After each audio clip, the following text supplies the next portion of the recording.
every night is the Rangers Journal night.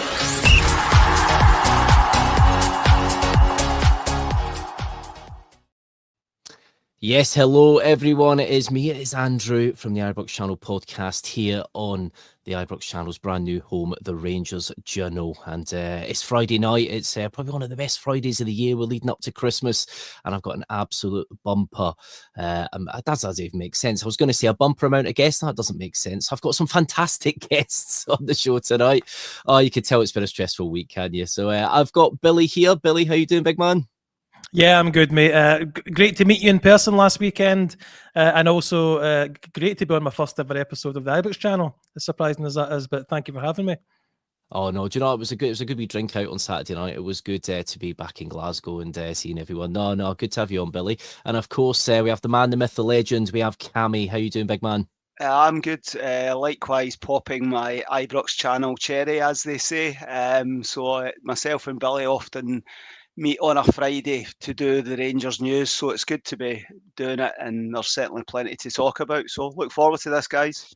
There certainly is plenty to talk about, isn't there? It's still the fallout from the cup final. So this pod is back on the bike. We are going to be talking about the fallout from the VAR ineptitude, I guess you'd call it the ineptitude. Of course, we had radio silence on the Monday into the Tuesday, and then it was Wednesday when we actually started hearing things.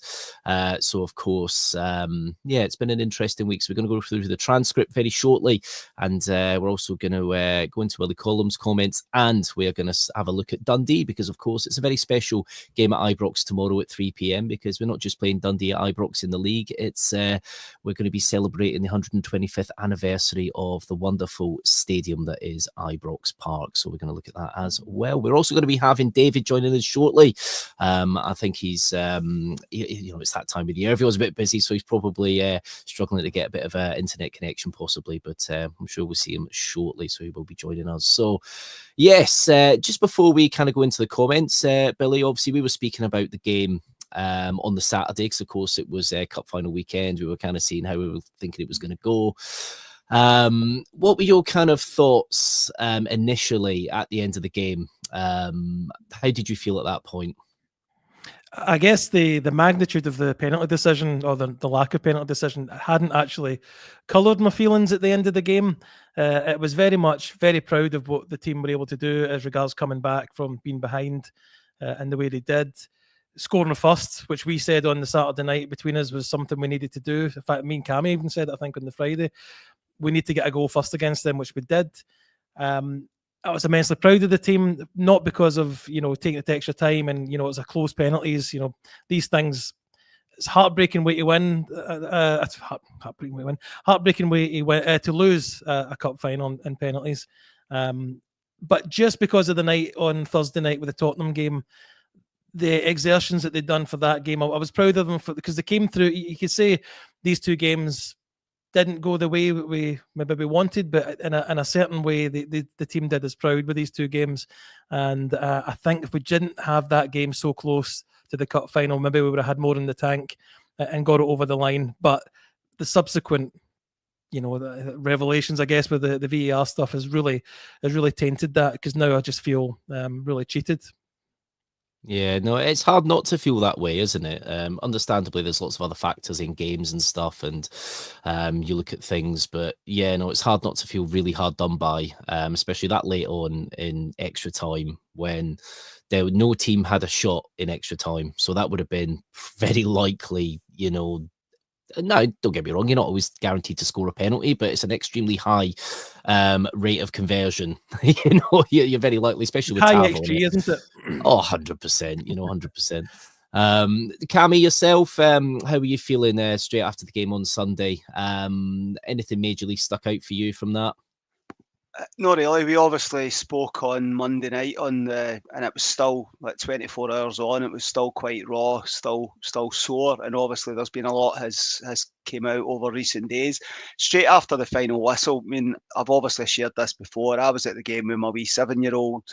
His first Old Firm final, the sheer joy of the limbs after every goal, all that sort of stuff. You went through the highs, the lows of what what a cup final, what an Old Firm game is all about. But Tav hasn't lifted the trophy at the end of it.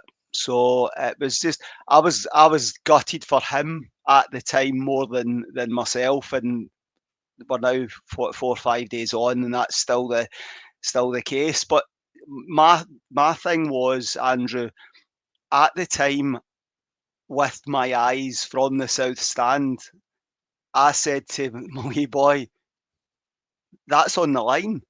And I know we'll dig into the transcript and all that sort of situation, and it's the pool that's the important thing, and so on and so forth. It was the speed of the fact that it was going to be a free kick and a free kick only that I didn't quite grasp, and that was at the time.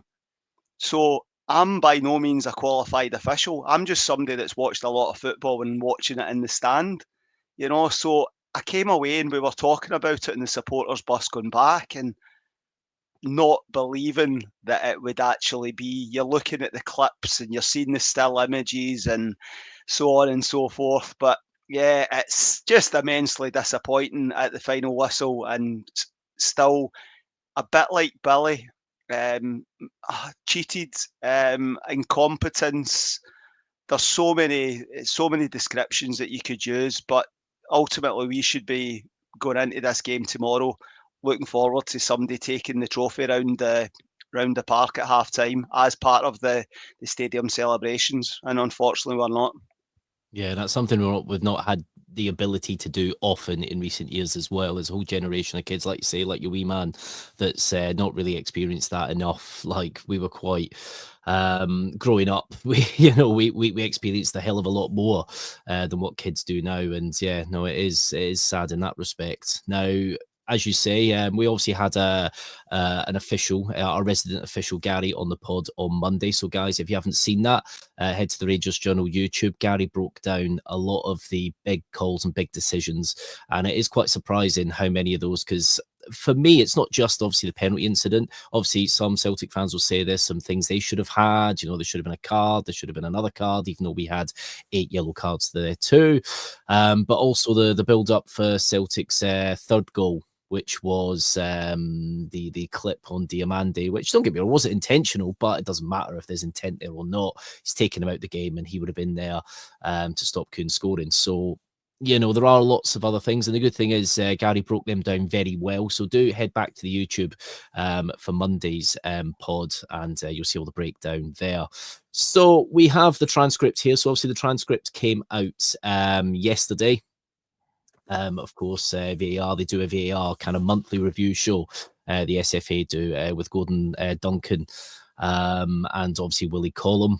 And Willie Collum obviously quite scathing in the fact that they got it very wrong. It wasn't just wrong, it was very wrong, and his comments did show that. But we're going to go into the transcript now. So obviously it's quite difficult, not knowing who the names are. I can for the big bits, I can say who the people are because I've got the transcript in front of me, but I'll just kind of read it out verbatim. So, speed, good. He's lost it. Oh, APP. There's a wee pull outside the penalty area. Then somebody speaking over Muir. It's a wee pull.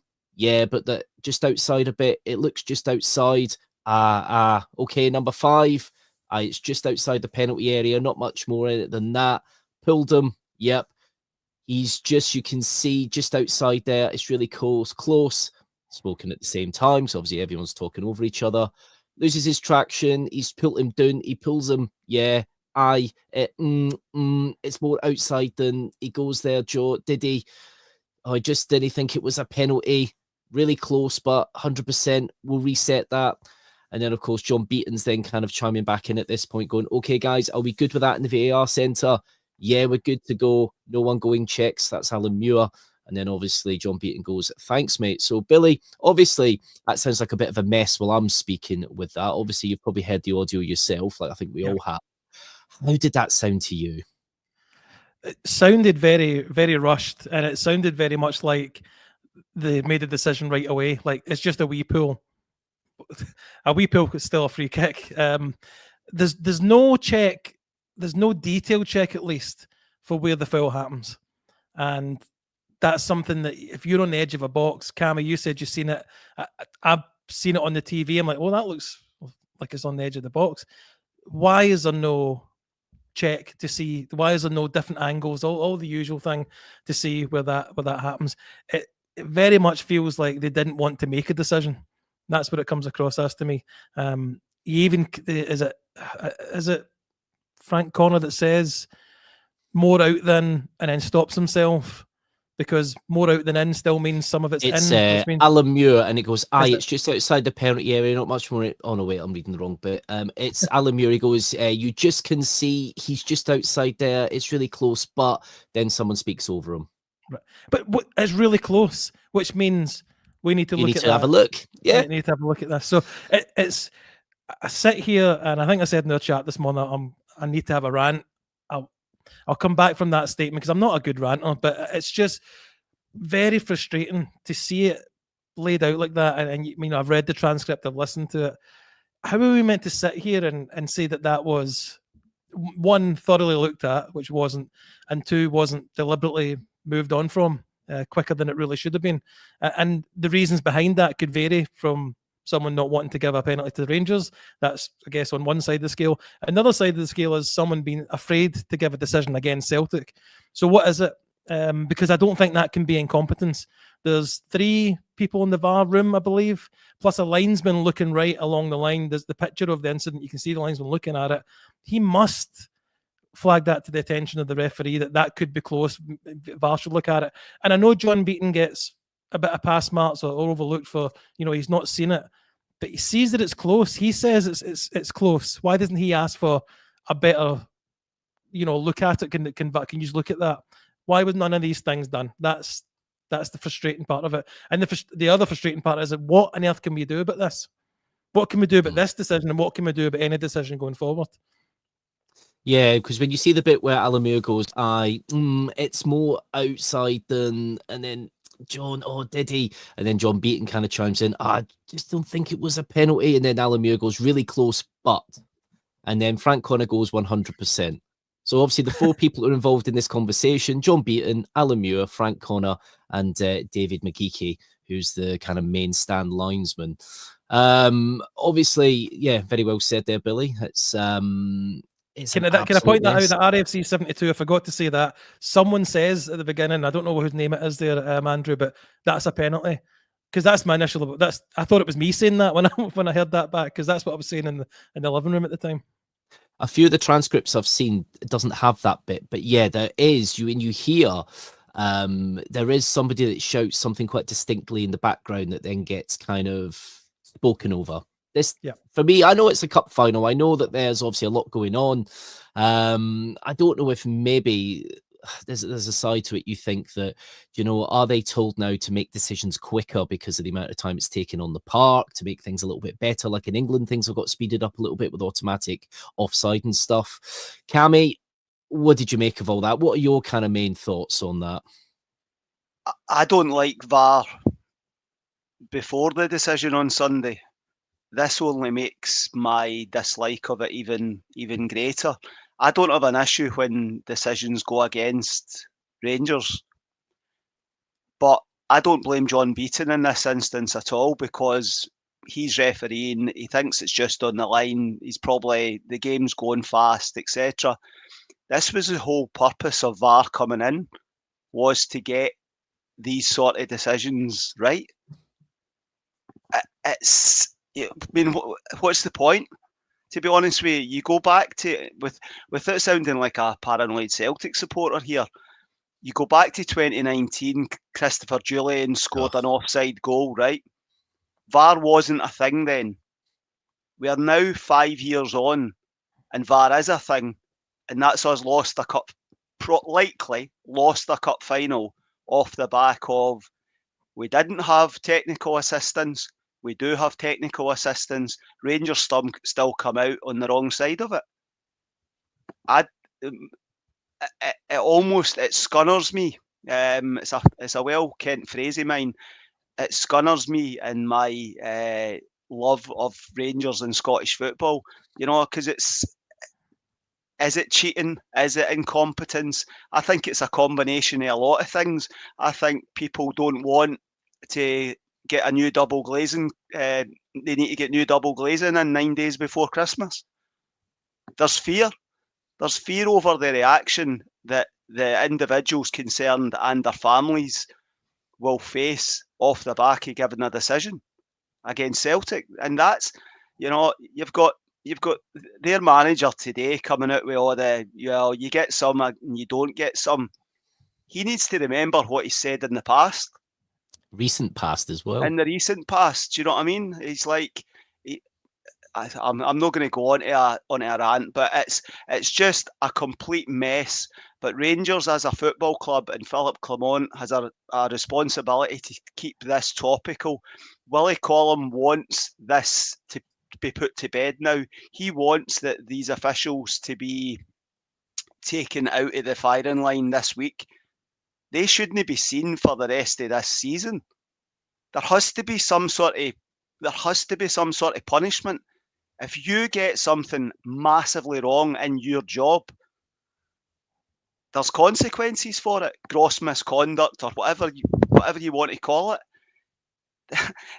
These guys are, it's, sorry, I'm taking Billy's ranting head on here.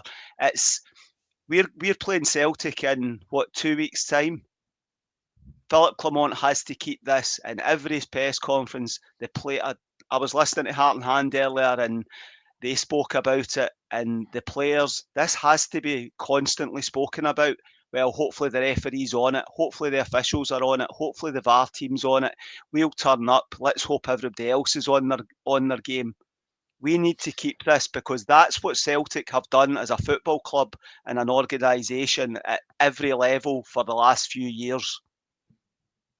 Yeah, no, well said, Cammy, well said. And it is understandable because obviously every fan thinks that their team get judged badly with referee decisions. That is something in football, and it's kind of understandable. However, this is another level of incompetence. We've seen it time after time in Old Firm games. Like you said there, 2019, of course, you look at the game where, Celtic awarded a penalty for the shirt pull, which, fair enough, it was a shirt pull in the box, all right then. And then you had several other shirt pulls that were 10 times worse, no penalty awarded. In that game, you had, was it Edouard scored, the ball came off his hand and went in. Obviously, this is before VAR, but still, you get all these kind of things that just add up. The thing that really frustrates me is it's not a subjective call because, obviously we understand with handball now, we can all look at handball and go, you know what? Oh, I don't know. In my day, it's a handball. These days, probably not because he's been close to him. His hand's not necessarily raised up unless he's protecting his face and all this. That is more of a subjective call, which can take time. This is a black and white. Where's the ball? Where's the foul? That is where they have messed up 100%. And what makes it worse is when this transcript came out, you can see that they were analysing that incident and looking at if there is the possibility of a penalty. It's not as if they completely missed what happened after the initial foul, which, we've got to be honest, I don't think there was much of a foul there because Czerny skips past the challenge that comes in. They were looking for a penalty and they failed to give it. That is catastrophically bad in a National Cup final where the world is kind of watching because nobody really watches Scottish football, but the big kind of games, the Old Firm games, cup finals, they're the ones that people watch, and it's a laughing stock. And you look at this and it's once again, and in any other job, like you say, Cammy, you are going to be held accountable, especially when you've got the opportunity to undo an error, and you can't. But yeah, of course, we did have radio silence kind of Monday, Tuesday. There wasn't much that came out. Obviously, that spoke volumes because normally things kind of get debunked very quickly by the SFA when things like this happen. And then, of course, we had the VAR review show for December, which, to be fair, is a very good show. And I have to say, I do think Willie Collum did speak quite well, a little bit unexpectedly in some respects, but I don't know if that's part of a bigger picture. But he told the VAR review show We acknowledge that it's a really, really poor decision. It's an unacceptable decision. The VAR team know that. Everybody in refereeing knows that. It's unacceptable. We'll do our very, very best throughout coaching and analysis to make sure an incident like this never happens again. It's a mistake, and it's a bad mistake. I spoke at the start of the season when I took up this role, there would be accountability in refereeing. I told the media and the managers that we would deal with things internally. There would be accountability. We've been consistent with that throughout the season. If match officials find themselves not involved in future matches, or we need to change the profile of a match for somebody, we won't come out publicly and say it. A manager doesn't publicly talk about taking a player out. We've also got a responsibility to protect the wider group of referees and the match officials involved in this as well. So obviously that's a little bit of a summary of what Willie Collum was saying to Gordon Duncan. Billy, what did you make of Collum's comments? You missed an important one that he says earlier on, and he said it wasn't a difficult decision to make in regards to grant the penalty. It wasn't even one that would be an on-field review. It'd be an automatic referee award the penalty kick. So that I feel like Colm did. I came out of watching that and thinking, well, he's really laid into them there. But he doesn't give us why they missed it. He doesn't give us the referee, the VAR team's reasons for why they missed it. There's some little bit about, oh, one of them's doing some paperwork. Rubbish. Why did they miss this? We need an explanation of why you missed this. It doesn't come out in the transcript you read earlier because they just kind of gloss. Why did they gloss over it? Why did they not analyze it properly? There can't be any accountability if it doesn't give us the reasons why they missed it.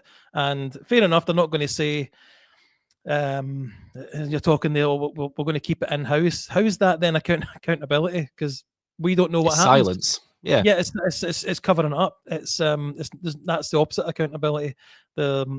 So I came out of it. I came out of watching that thinking, oh, he's really laid into them there. But he's actually said very little of what's going to happen because, okay, maybe it's not a lot of money. £200,000, I think, is the difference between winning and coming second.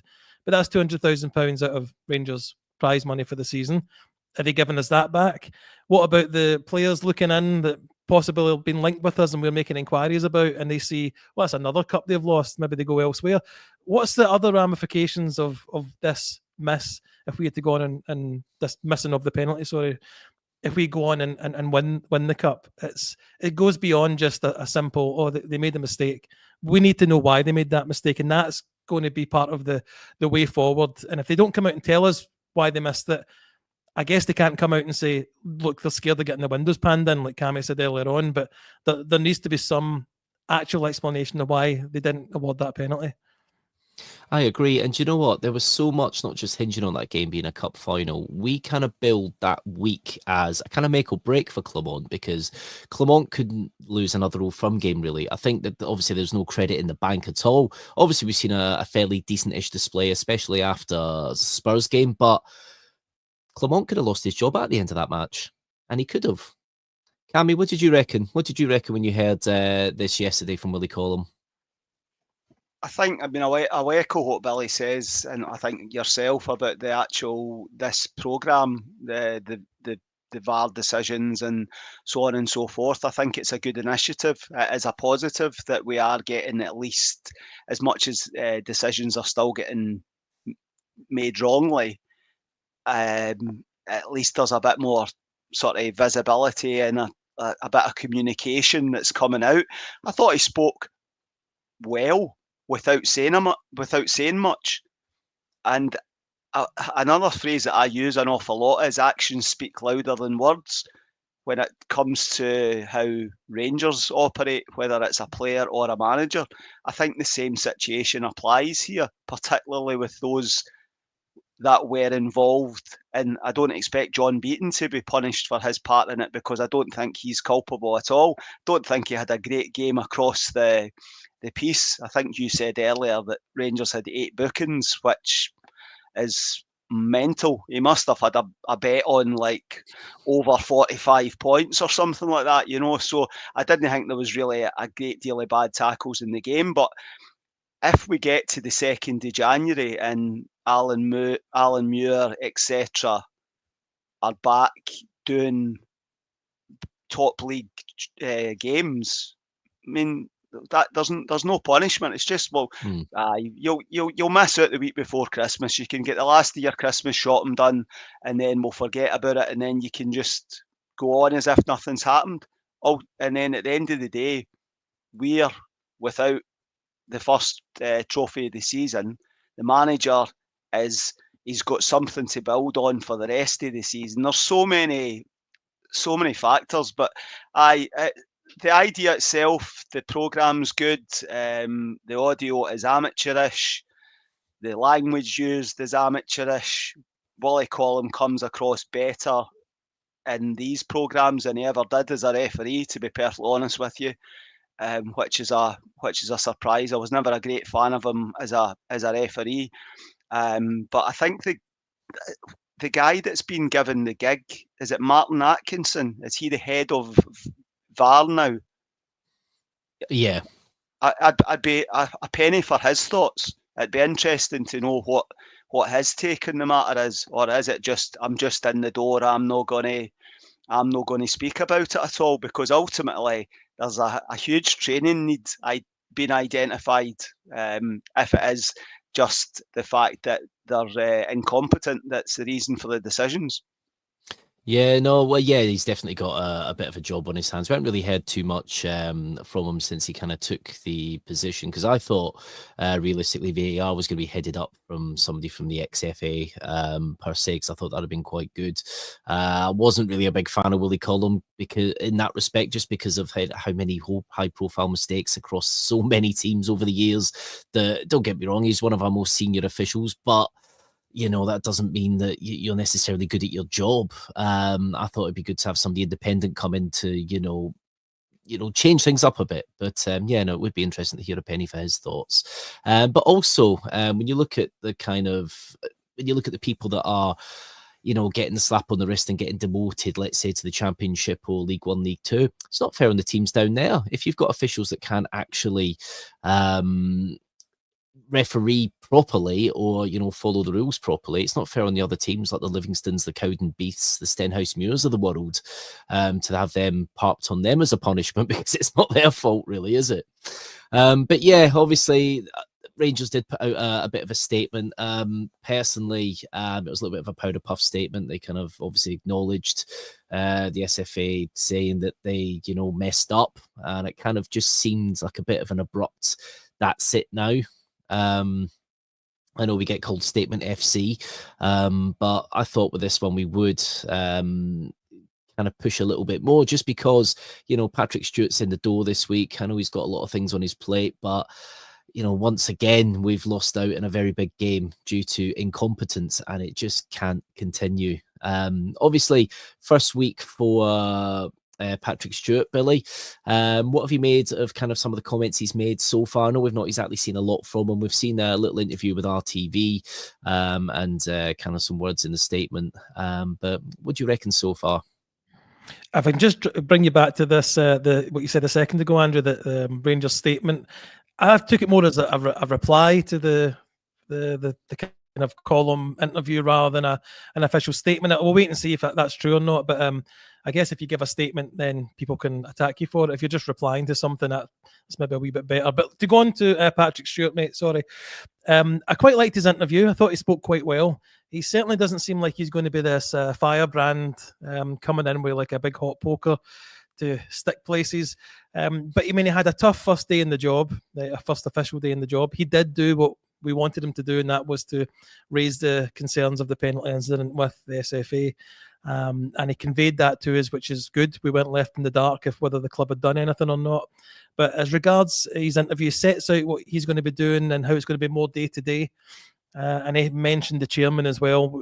He wouldn't have this day-to-day role. He would be the one really kind of running things, which is good from my point of view. He doesn't really have to worry about going back to the board about every little thing. He can just run the club the way that he wants to, or he feels is a good way of doing it. And he's got a lot of experience. He mentions how long he's been in football for. A lot of that time with Manchester United, which, another big club. So he's got experience of being in that kind of boiler pot, what the word is. But he's been in high pressure situations at a high club. So I'm too early to say how it's going to go, obviously. But I liked the interview. I thought he spoke really well, and I'm looking forward to him hopefully implementing his kind of thoughts for the club over the next year or so.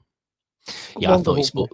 Yeah, do you know what? I thought he spoke quite well as well. I didn't really know fully a lot about him. I knew of the name. I knew that it was kind of where he'd been involved before. But, you know, he's been at a bit of a high pressure club, that a club that's not been achieving too well in recent years, where there is a bit of pressure now to, you know, try and be back to where they belong. So, you know, there's some kind of similarities. He's, you know, exactly, he's used to that environment. And yeah, I did think he spoke quite well, especially about the day-to-day operations, getting things simplified and, you know, to a way that a club should be run. So I did like that from him. Cammy, you got any thoughts on Patrick Stewart? I know you're a big Star Trek fan. It was nice to hear from him. I think one thing that came across is he's not a Del boy. He's not a salesman. I think we've been very guilty in recent years of appointing people that love to talk the talk. I think he said something about I don't think the Rangers support wants to hear from me all the time, because again, actions will speak louder. You know, that's how you get.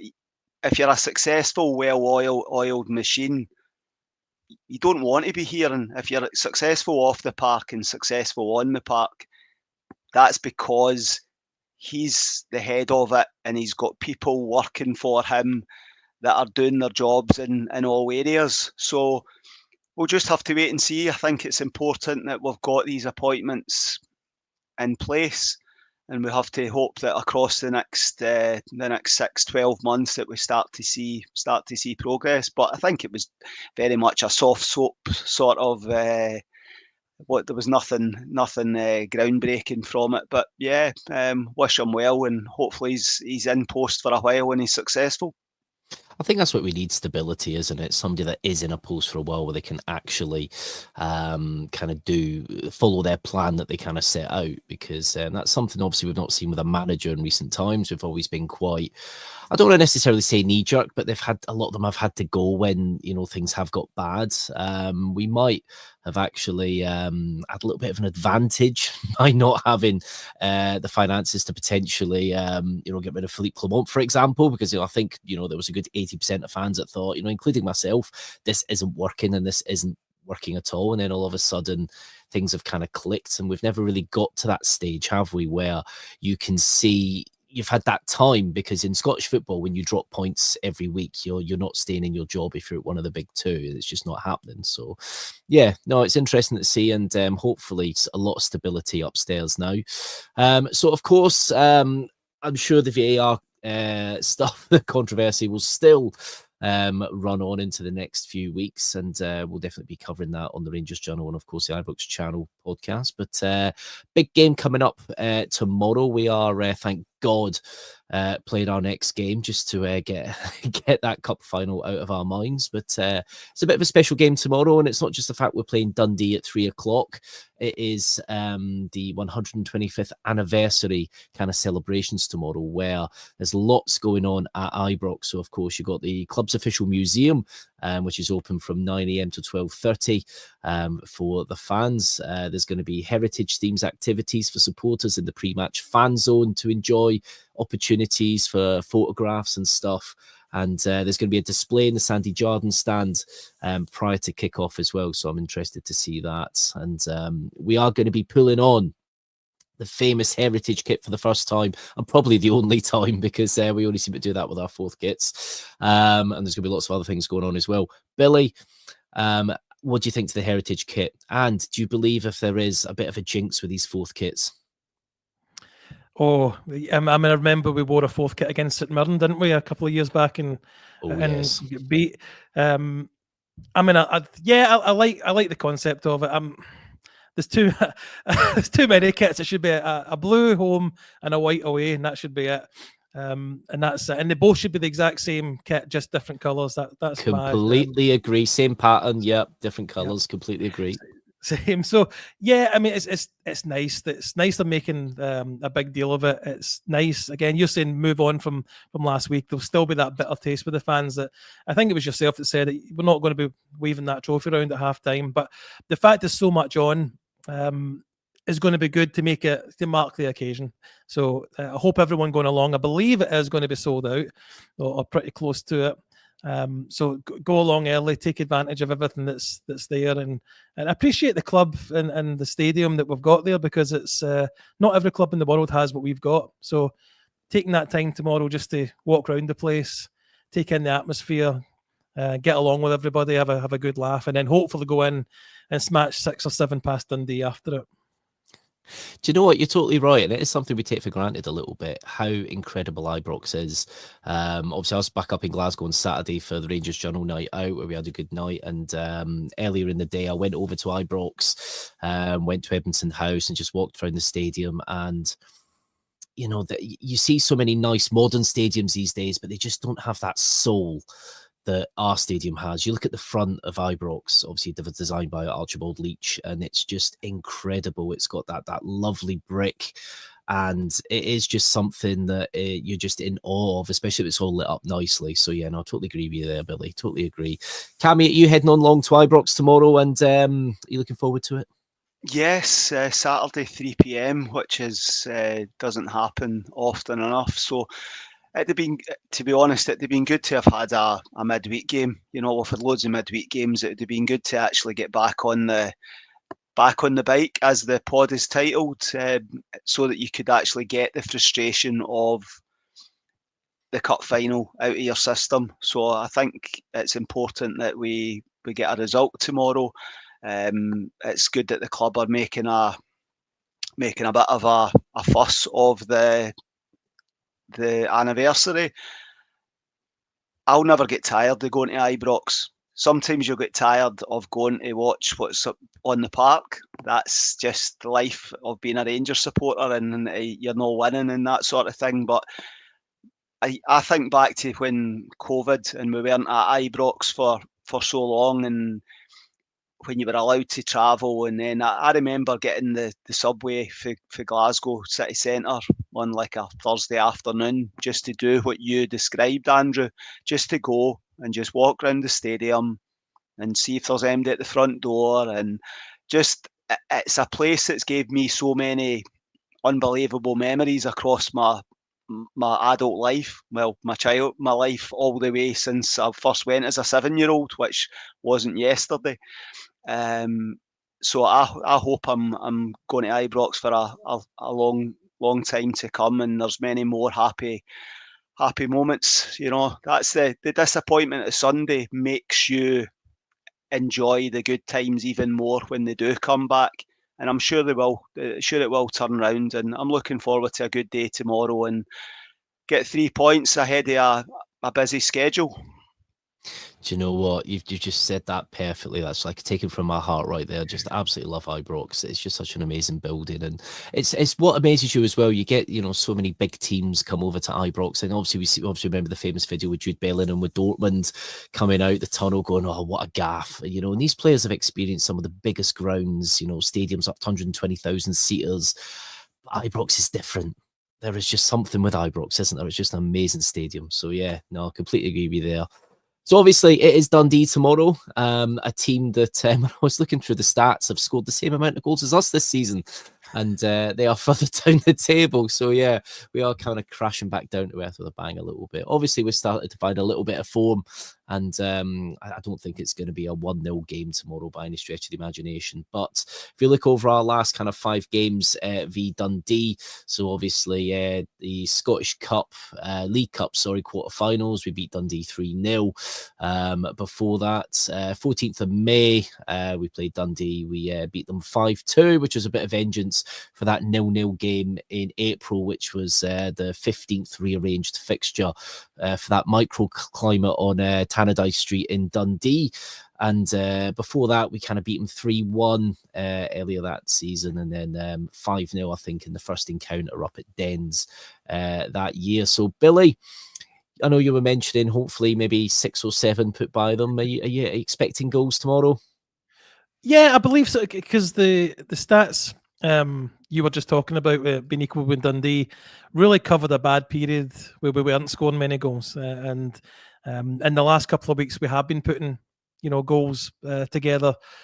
So with I don't know if you call it a change in formation, certainly a change in personnel with your likes of Hadji and Danilo, Agaman all playing, we look much more of a threat. So I don't want to remanage the cup final, but I certainly would have had them playing, all three of them starting, and I hope to see that tomorrow. I am probably of the opinion that I don't want to see Dessers again starting for us. Sorry, I don't want to chuck the baby out with the bathwater at all. I don't mind him coming on when we're a few goals up, but he's not my kind of starting striker. So I hope to see that they three start tomorrow, and then hopefully the goals. Okay, I'm being facetious with 6 or 7, but hopefully a 2 or 3 goal return tomorrow, with a kind of more dynamic front line than we've seen maybe in the months of September, October, November even. Yeah, do you know what? That would be good to see. And it would be good to see it's not changing up too much, getting that team kind of really used to playing together. I think that would be quite good. Cammy, do you sense any changes afoot tomorrow? Obviously, we've got quite a few big games coming up. Obviously, every game's a big game technically, but of course, we've got St Mirren away on Boxing Day. Then we got Motherwell at Fir Park on the 29th. And then, of course, the big one, 2nd of January at Ibrox. Do you think Clermont will make some changes based on some of them future fixtures? I think some positions will see rotation across that period, but you'll get some players that will play pretty much all the way through. I think tomorrow I'm with Billy. I think that you go front foot, you have movement, players moving into different positions. You're not easy to play against. You've not got your centre forward just standing there like a lamppost, not moving, not running in behind. Make yourself difficult to defend. We'll make the game as easy or as complicated as Rangers possibly can. It's about how we approach it. Don't take 5 touches when 3 would do. Just get the ball moving and get it about, and you should win the game with ease, to be perfectly honest with you. I don't expect they've had a week to recover from the cup final and the Spurs game, which was 2 very demanding, exerting games. I would expect the strongest side that we have available to start tomorrow, and the rotation to happen in the away fixtures. But again, there's still good space in between the games.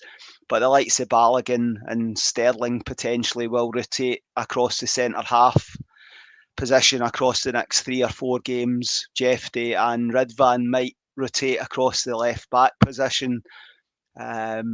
You've got Cortez and Matondo potentially back into the squad. I don't know, I've not picked up what the manager said today, but they obviously played some minutes during the week. So that's going to be an extra couple of bodies that you're going to potentially have off the bench as options across this period. But I would start as strong as we possibly can tomorrow and get the game won by half time.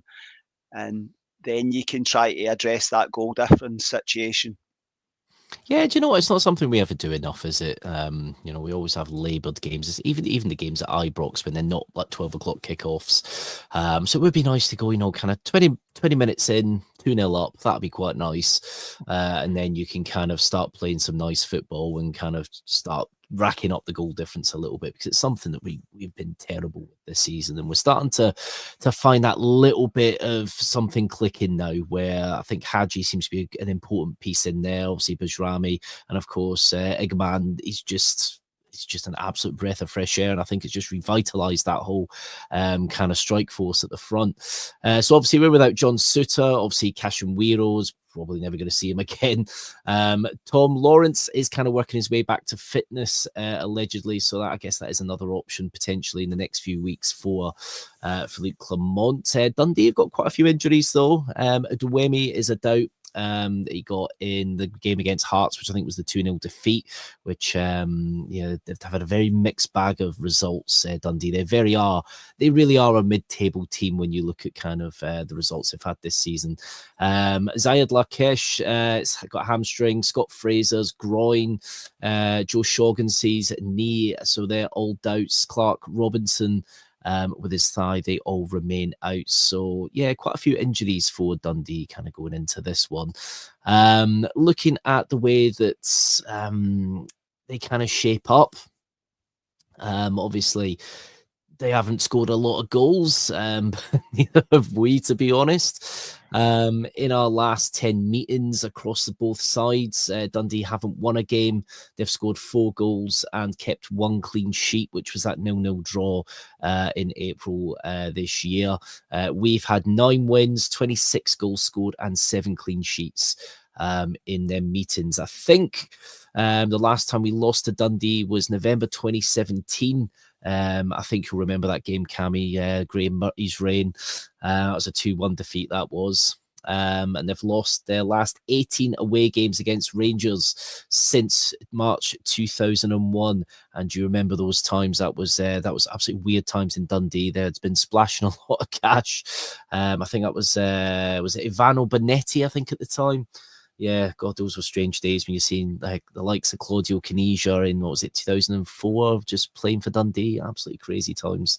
So yeah, we've won our last 3 league games by an aggregate score of 10-0. So things are definitely looking up for us. And we've I think the last time we won more successive Scottish Premiership matches without conceding was in December 21. Not that that's an amazing stat, but it's just something there. That's probably the last time we were playing some good football. But Dundee have only won one of their last 11 away meetings, which was beating Motherwell 1-0 in October. So, yeah. So it's an interesting one. I think it should be a nice, easy win. Should we go for a prediction, guys? Billy, what do you think prediction-wise? What's your score for tomorrow? It's going to be a good day at Ibrox. 125 years of the stadium. What do you reckon? I just think with the whole atmosphere that's going to be, going around the stadium from 9 o'clock in the morning all the way to 3 o'clock and onwards, it's going to be a good performance. The players are going to be, they're going to be up for it. They'll be wanting to come out and kind of not right any wrongs of last weekend, but certainly be up for putting in a good performance. So I'm going to go for, I'll agree with you, 2-0 after 20 minutes with another goal just before half-time and another goal in the second half to make it 4-0 all in. So that's what I'll go for. Do you know what? Games against Dundee always tend to feel like 4-0s, don't they? Especially growing up, always 4-0. So yeah, no, good one, Billy. Cammy, yourself, what do you reckon? Billy's inspired me for positivity, so I'm going 7-0. I think we're due to give somebody we've had a couple of 6s this season. I'm not a great lover of Tony Docherty, so I'd love to see us properly smash them 7-0. And I think the players will be disappointed what happened last Sunday, but also proud of the fact that there has been improvement in recent weeks. But it's I've said this on pods before, the way that the manager talks about synergy, the way that the synergy grows between the players and the support is by us enjoying what we're watching and seeing Rangers putting the ball in the back of the net and Rangers winning games of football and enjoying going to Ibrox. So tomorrow, continue that sort of feel-good factor that has built.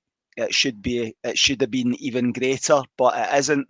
So we have to park that, win the 3 league games between now and the 2nd of January, and then deal with the 2nd of January when it comes. But it's imperative that we start tomorrow with 3 points ahead of 2 tricky away fixtures. Yeah, no, totally agree. Actually, just reminds me earlier, I did see something put out on Twitter about obviously the 125th anniversary of Ibrox. Rangers have been kind of doing a lot over the past few weeks to kind of gear up for this. And somebody, of course, it's somebody from the green and grey persuasion, did put a tweet underneath, which I couldn't stop laughing at, which was, how can it be 125 years old when you're 12-year-old? Do you know what? I blame the schools. Honestly, I couldn't stop laughing. So yes, Ibrox isn't 125 years old, guys. Don't worry. It was just built in the past like 15 years since 2012. Yeah, no bother, guys. No bother, guys. Yeah. You keep believing what you want to believe. But yeah, do you know what? I think Billy, I'm going to go in between Billy and Cammy. I think I'm going to go for a 5-0. I think it'd be nice to get the goal difference up. And I think that, yeah, 5-0's got a nice wee ring to it. I'm hoping it's Cammy's one that comes through because I think the more goals, the better at the minute. But yeah, no, it'll be a good game. It's a good game for us, Ibrox. Nice celebratory atmosphere. It should be a full stadium as well. And we've got a team firing at the minute, which is something we haven't had. And you know what? I have to say, this is where I think Philippe Clement does deserve a little bit of credit. During the kind of weeks where we just were struggling to score, we weren't looking great, he never lost that dressing room, which is that's something very difficult to do when you're in that situation and you're not sleeping at night because you're not getting the results and your job's on the line. So, fair play to Philippe Clement there. You can see the players are buying into his philosophy. So, yeah. So there we go. So I'm going 5-0. Billy's going 4-0 and Cammy's going 7-0. So there we go. Get your comments in, guys, and let us know. Don't forget, you can follow the Ibrox Channel podcast at the Ibrox Channel. The Rangers Journal is the home of the Ibrox Channel podcast now. And it's very good to be here. We've got some absolutely fantastic pundits on here who just have absolutely great information and absolutely great points. So do keep it with the Rangers Journal. As Scotty has said, there are people watching that haven't smashed the subscribe button. Please subscribe and help the channel grow, because it doesn't cost you anything to subscribe. Just hit subscribe on YouTube and you'll always be alerted to whenever we've got any new videos out. And there's lots coming from the Rangers Journal. Of course, we've got pre-match build-up tomorrow. We've got post-match stuff. And of course, probably a little bit different next week being Christmas week, but there still will be content throughout the week. But I'd just like to say thank you ever so much. So, Billy, thank you, big man, for coming on. Thank you very much, Andrew. I don't want to hijack it. I just wanted to say something at the end. If you've got a dog, go and please give your dog a hug right now. For me personally, we lost a beautiful little girl this week, Willow. She was only 4 years old, and it's heartbreaking that she's gone. So you don't have them for long, mate. Just go and give them a cuddle for me. They're little angels on earth. But thank you for having me on. Oh man, yeah, no, yeah, my condolences, Billy. It's definitely a member of the family, and yeah, do hug your dogs, because you just never know how long you got left. But yeah, no, nice words, Billy. Cammy, thank you ever so much for coming on, big man. Aye, no problem. I struggle to follow that one, to be honest with you. It's aye, I've had a dog for 3 years, and I never thought I would become so attached as I have. You know, it's so my thoughts are with you, Billy, and all your family at this time. It's but yeah, you know, be grateful for what we've all got. We've all had a mump and a moan this week about Rangers not winning a cup final and VAR and all that sort of things. Look around what you've got and be grateful for what you've got now and moving forward. Ah, well said, Cammy. Well said. It is. It's that time of year when you reflect a lot as well. And yeah, hug your loved ones, guys, because you just never know. But thank you for listening to the Ibrox Channel podcast. Every night is a Rangers Journal night. Take care, everyone, and we'll catch you soon. See you later.